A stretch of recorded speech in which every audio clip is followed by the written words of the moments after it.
Hey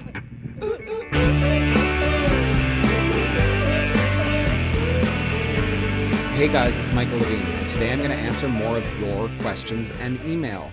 If you would like your question or email answered or addressed, feel free to email me at michaellevinehair@gmail.com, and I'll do what I can to answer your question for you, at least to the best of my knowledge, because I don't have that much knowledge, but I'm going to just give you my opinion on stuff if you care to listen to it.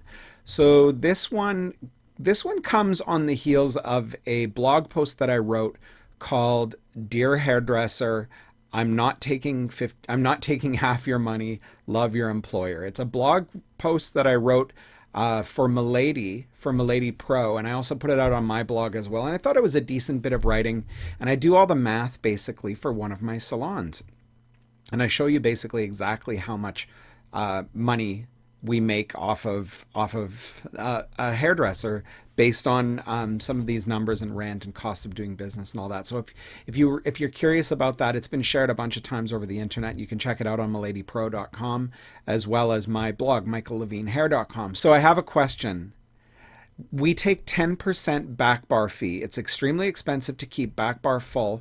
Most salons that carry this product line in Illinois do this. Well, my staff seem to think I'm getting rich off of this and that it is illegal. How do I explain that without this our doors would close? They feel that even if they get 50% commission, since we take out back bar, they're really only getting 40% commission. I shared your blog on hairstylists that we aren't taking half to them. Anything you can do would help. Signed, a stressed out salon owner. So first of all, I totally understand the idea of a product charge, but as a hairdresser, and this is what you have to remember, think back to when you were a hairdresser and you paid that product charge. How did you feel about it?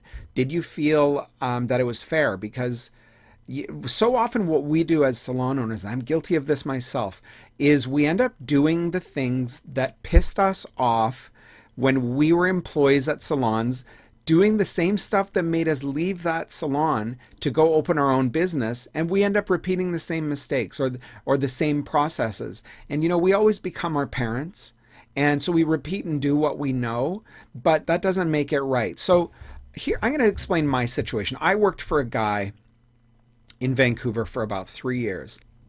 And I left that salon massively resentful of the way that owner had done business. And I think that I'm going to end up going off topic here, but I think one of the key mistakes that this guy made was he started nickel and diming his staff.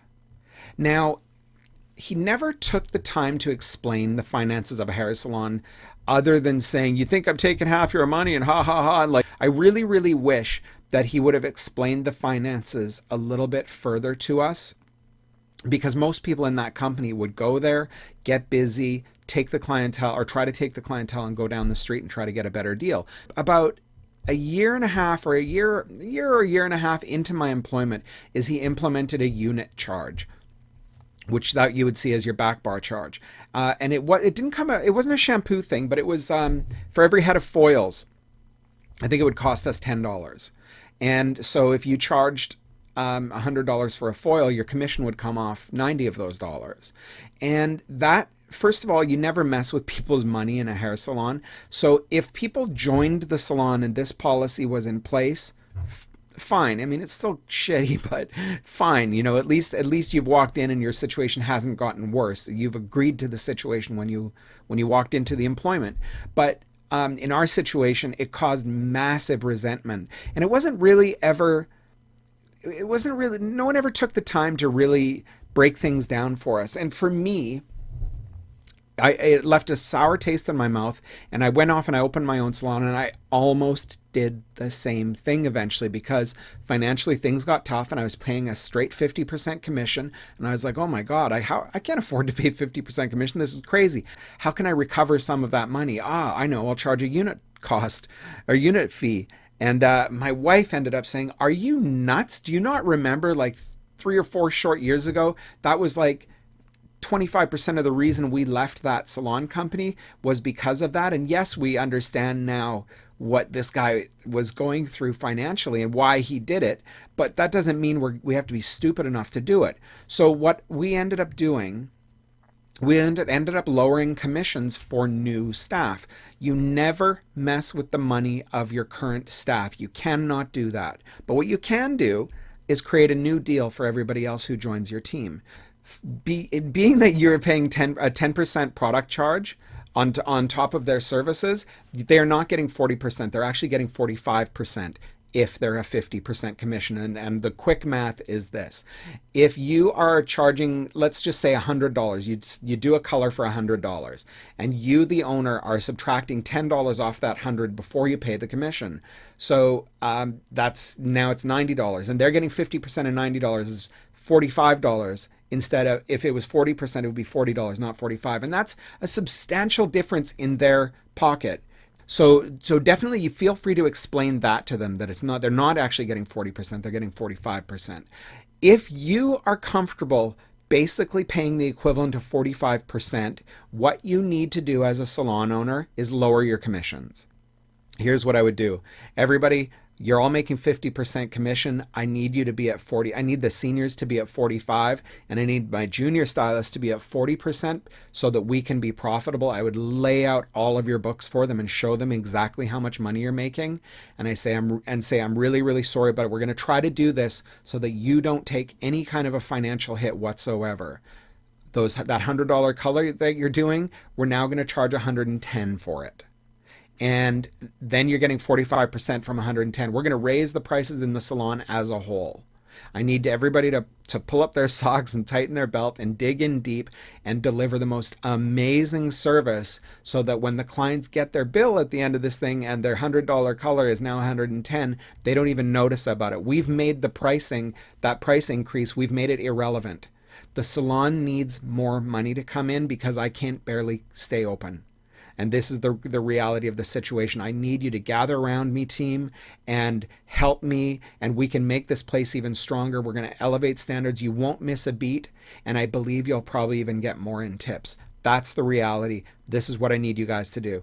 You will probably lose a couple of people, but if you're not really making money from those guys anyways, then don't sweat it. It's not that big of a deal. And start growing your next crop of people, because as a salon owner you should never stop hiring, never ever stop hiring as a salon owner, because just hell, in my company just the other day we were thick, we were overstaffed, don't really have a need for this person. I'm like, you know what, we do have a need for her, hire her.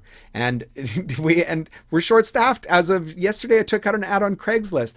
I was overstaffed a week ago, and now I'm short staffed, and there's an ad out on Craigslist. Never stop hiring as a salon owner, because you will always need people. And start just building up your new culture of people who this is not anything other than the way it is for them, and they'll grow into it, and you explain it, and have an open book policy with your finances, and have them saying, and once you get over $10,000 a month in service dollars, you get 50% commission. And have this kind of sliding scale. Give them goals to shoot for, and they will know that they're always working towards something. They're always working towards a financial goal.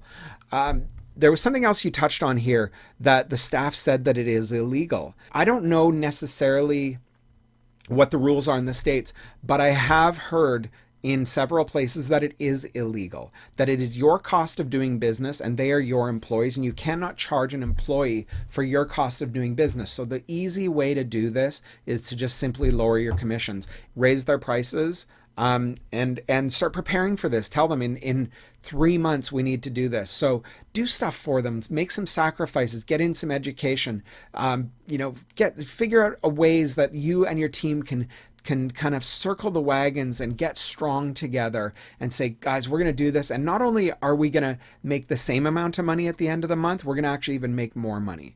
Whenever I do anything financially, I always consider everything from the side of the employee, because your employees are everything. If you lose your staff, you lose everything. You've got to keep your people happy. That doesn't mean you need to bend over for your people, but you got to keep your people happy. And the way you do that is by always being empathetic to the stylists and to the hairdresser version of you. The rule is never mess with your staff's money, ever. Again, if you want your question answered, or my opinion on your question, michaellevinehair.com, or what is it? michaellevine@gmail.com. And please subscribe to me on YouTube at my YouTube channel, and there maybe I will throw a link here if I figure out how to do it. And if not, well, whatever, look me up. Thank you so much. Have a wonderful day. Do you think it's gonna make